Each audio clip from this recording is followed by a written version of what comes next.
सृष्टि बचपन से ही दिखने में सुंदर नहीं थी, लेकिन अमीर बाप की बेटी सृष्टि पर उसकी माँ जान छिड़कती। मेरी बेटी कितनी प्यारी है। भगवान सबको सृष्टि जैसी बेटी दे। सृष्टि धीरे धीरे बड़ी होती है। एक दिन सृष्टि की सहेली कहती है, तू दिखने में कितनी अजीब सी है, लेकिन मैं जानती हूँ हम सब में सबसे अच्छी शादी तो तेरी ही होगी। तेरे पापा अमीर जो हैं। और बता नहीं सकते यार, दहेज तो हर कोई देता है, ये क्या ज्यादा ले जाएगी अपने पति के लिए? अरे बड़े शहर में कोठी है इसके पापा की। अरे पापा की है ना, कौन सी इसकी है? इसकी होती तब तो कोई भी लड़का इससे शादी कर लेता। अरे पापा की मतलब पापा की है तो मेरी ही है ना? किसने कहा? अब तेरी तो तब होगी ना जब तेरा भाई ना हो। वैसे भी शादी के बाद सारी प्रॉपर्टी भाई के नाम होती है। सृष्टि समझ जाती है कि उसे किसी भी हालत में माँ बाप की सारी प्रॉपर्टी को अपने नाम करना है, लेकिन कैसे? एक दिन सृष्टि का भाई शीनू कहता है, बहन क्या कर रही है? तुझसे एक बात करनी है। अरे हाँ हाँ करना, मैं तो तेरी बहन हूँ। बहन मेरी लाइफ में ना एक लड़की है, बहुत अच्छी है। मैं सोच रहा हूँ माँ और पापा से बात करूँ शादी के लिए। सृष्टि को समझ में आ जाता है कि भाई की शादी होते ही भाभी उसे एक दिन भी घर में बर्दाश्त नहीं करेगी। क्या बात है भाई, बताना कौन है वो? यार वो बहुत अच्छी लड़की है, पढ़ी लिखी है, मेरे साथ जॉब भी करती है। बस एक प्रॉब्लम है। प्रॉब्लम? क्या प्रॉब्लम है भाई? यार वो शादीशुदा है, लेकिन उसके पति ने उसे सिर्फ इसलिए छोड़ दिया क्योंकि उसके माँ बाप दहेज नहीं दे पाए। सृष्टि ये सुनकर न जाने क्यों खुश हो जाती है। अरे भाई तो क्या हुआ, लड़की तुझे तो पसंद है ना? शीनू को लगता है कि बहन उसे समझ रही है। वो इस बात से अनजान होता है कि उसकी बहन की मंशा पूरा घर हड़पने की है। सृष्टि अपनी माँ से कहती है, मम्मी मुझे तो बहुत चिंता है। पता है शीनू क्या कर रहा है? अरे क्या कर रहा है? वो तो काम पर जाता है और वापस घर आता है। नहीं ना माँ, वो यही तो नहीं कर रहा, बाकी सब कर रहा है। आपको पता है उससे प्यार है, और वो भी एक शादीशुदा लड़की से। हैं? ये क्या हो गया? मैं सोसाइटी में क्या मुंह दिखाऊंगी? अरे तेरे पापा तो यही कहेंगे कि मैंने ही उसे बिगाड़ दिया है। माँ देखो, मेरी बात मानो, पापा पर भी विश्वास करने की जरूरत नहीं है।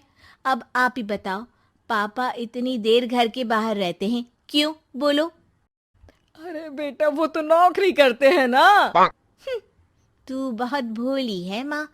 पापा का ऑफिस तो 7 बजे खत्म हो जाता है, लेकिन देखो कितनी देर से आते हैं। अरे नहीं नहीं बेटा, ऐसी कोई बात नहीं है। सृष्टि माँ को एक औरत से बात करते पिता की फोटो दिखाती है। देखो माँ, कैसे हैं पापा? मैं ना कहती थी कि पापा सही नहीं है। मैं तेरे पापा से बात करूंगी, दे फोटो मुझे। ओ माँ, वो तो डिलीट हो गई। लेकिन चल, तूने तो देख लिया ना। पापा से बाद में बात कर लेना, और हाँ, मेरा नाम बिल्कुल मत लेना, हाँ माँ। अब क्या था, सृष्टि के माँ और पिता के बीच झगड़ा होना शुरू हो जाता है। सृष्टि के मन में क्या चल रहा था कोई नहीं जानता था। एक दिन, माँ सृष्टि के लिए एक लड़का देखा है, वो लोग शाम को उसे देखने आने वाले हैं। और हाँ माँ, एक खुशखबरी, मैं और पापा मिलकर एक नया बिजनेस ट्राई कर रहे हैं। शाम को लड़का आता है, सांवले रंग का। सृष्टि को तो बिल्कुल भी पसंद नहीं आता। लड़की की माँ कहती है, लड़की का चेहरा तो कोई खास नहीं, लेकिन अगर मेरे बेटे को आप लोग सेटल कर दें तो मैं उसकी शादी आपकी बेटी से करवा दूं। सृष्टि को लड़का बिल्कुल पसंद नहीं था। उसे भाई पर गुस्सा आ जाता है।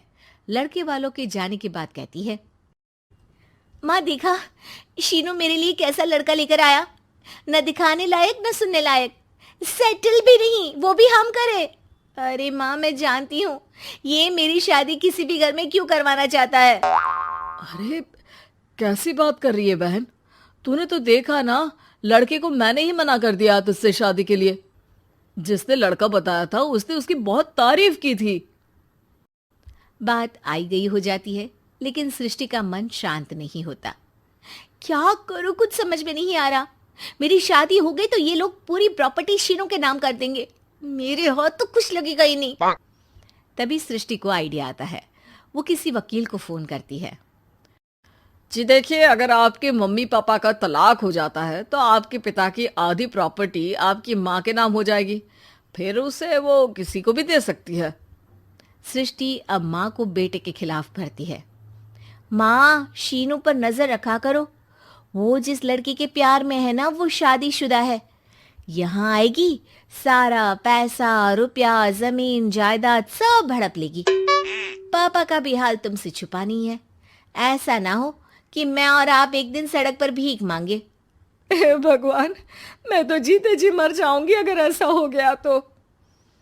ऐसा हो गया नहीं माँ, ऐसा ही होगा। अभी समय है, आगे का सोच लो। मैं तो कहती हूँ पापा से आधी प्रॉपर्टी लेकर अलग हो जाओ। पापा की आधी प्रॉपर्टी भी हम लोगों को अगर मिल जाती है ना, तो अगले 7 जन्म सफल समझो। बेचारी माँ बेटी के कहने पर पति से तलाक लेकर अलग हो जाती है। सृष्टि अब पैसों से गाड़ी और अपने दूसरे महंगे शौक पूरे करने लगी। उसके दोस्त भी उसके पैसे इस्तेमाल करते। सृष्टि, कल तुम कहाँ थी? मैं सारा दिन घर पर अकेली थी। तो मैं क्या करूं? मैंने ठेका तो नहीं लिया है ना तुम्हें संभालने का। माँ को सृष्टि से ये उम्मीद नहीं थी। वो बैठकर रोने लगती है। वहीं उसका पति यानी कि सृष्टि के पिता आ जाते हैं। मैं जानता था कि तुम्हारा यही हाल होगा, तो आपने मुझे रोका क्यों नहीं? मैं रोकता तो तुम रुकती क्या? सृष्टि के कहने पर तुमने मुझ पर अपने बेटे पर शक किया, लेकिन तुम ये भूल गई कि कैसे हम दोनों ने मिलकर जीवन में इतना सब खड़ा किया। माँ पति के गले लग जाती है। मुझे माफ कर दीजिए, मैंने आपकी कमाई का एक बड़ा हिस्सा गवा दिया।